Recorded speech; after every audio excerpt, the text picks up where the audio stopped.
Okay, we are here today because we want to know, like in the event that we pass on, right? Yeah.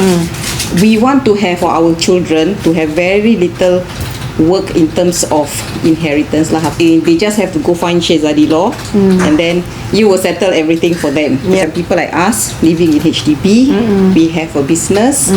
What are the things that we can cover so that it's easier for them bila we pass on lah? Yeah. Okay, so basically what you're asking me falls under the topic of inheritance. Quite a large topic, but I will try to break it down in simple terms. As Muslims, the rules of inheritance would differ from non-Muslims. Whatever I'll be discussing now would be more applicable to Muslims rather than non-Muslims. But when a Muslim passes away in Singapore, his assets would be distributed or it will be governed under the laws of inheritance, Islamic inheritance, okay, which is also known as Fara'id. So let's talk about Muslim wills. Number one, in a will, you include a clause to appoint somebody to be the executor. The executor would be the person who is in charge of making the application in court to get the grant of probate. Usually this person will also be the trustee who is in charge of administering your estate, the estate of the deceased.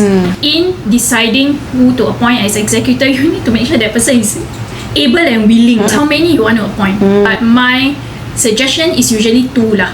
How do you want to structure it? Do you want if person A cannot or don't want, then person B, or both jointly?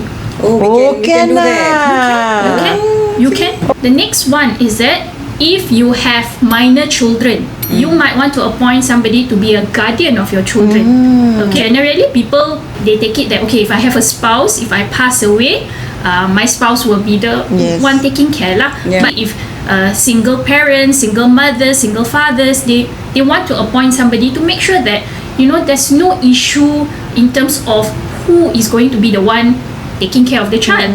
So the third thing is the non-financial wishes. So you can include anything you want. This is a will, and for Muslim wills especially, you can include a clause to say that in the event I'm unable to perform my Hajj on time, I want so and so to perform on my behalf. Because, you know, will is actually wasiat, right? Wasiat as Muslims is whatever you want to nak pesan.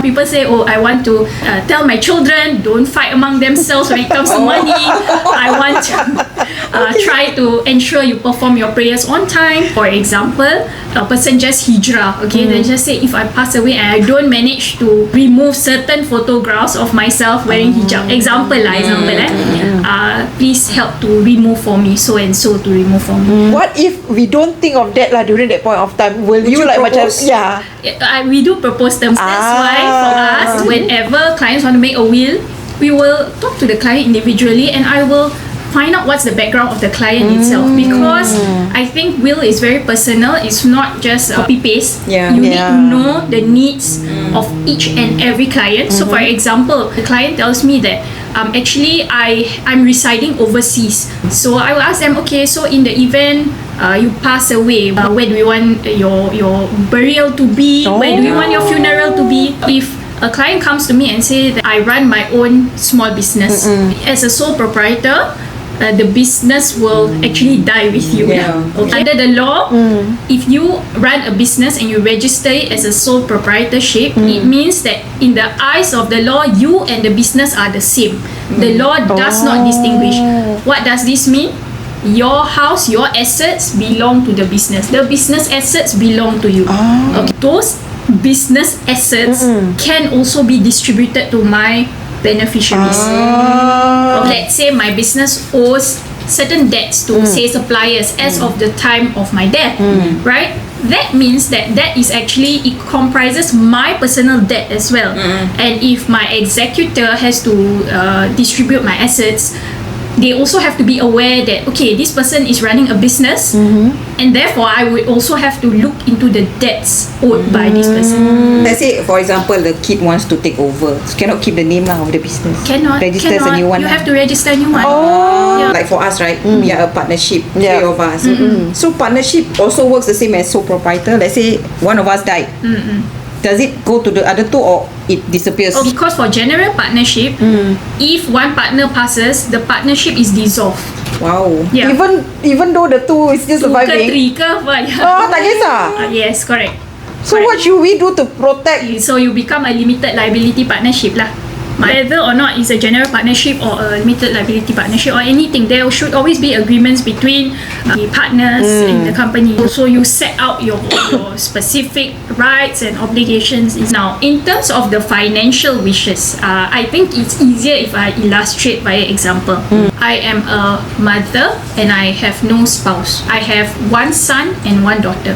Okay, if I were to pass away, my son will get twice my daughter. Yes. Correct? Under Faraid. Yeah. Now, in my will, if I state I want my son and daughter to get equal because I love them equally.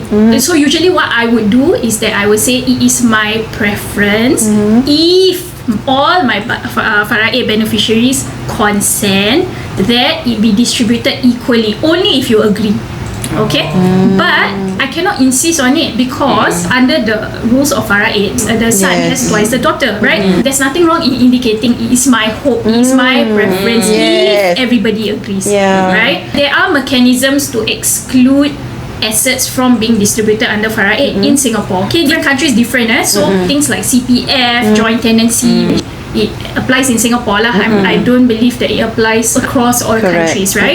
So for example, let's say my CPF monies, I make nomination, son 50%, daughter 50%. That means that if I pass away, CPF nomination will not follow Faraid. It takes precedence over Faraid. It's one of those categories which will be excluded. So my son cannot come and go to CPF board and say, oh, I'm supposed to get more under Faraid. The other one is in terms of insurance policies where you have life policies and all. So if I want my children to get 50-50, so my assets, CPF, okay, already covered 50-50. Insurance covered 50-50. Now the next one is that for simplicity lah, let's say I have $600. I open a joint bank account with my daughter, I put in 200. I open another joint bank account with my son, I put in 200. My last account is in my sole name, another 200, right? At least when I pass away, unless disputed, automatically it will go to the joint account holder. So my son get 200, my daughter get 200. So the balance is 200, right, in my personal account. Only that 200 in my personal account will be subjected to Faraid. My son and my daughter, they follow the Faraid distribution based on the 200, not based on the full 600 HDB flat, right? Yes. So the next category would be joint tenancy. It's one of the excluded categories of assets from Faraid. Two ways to hold a property in joint names. One is joint tenancy, one is tenancy in common.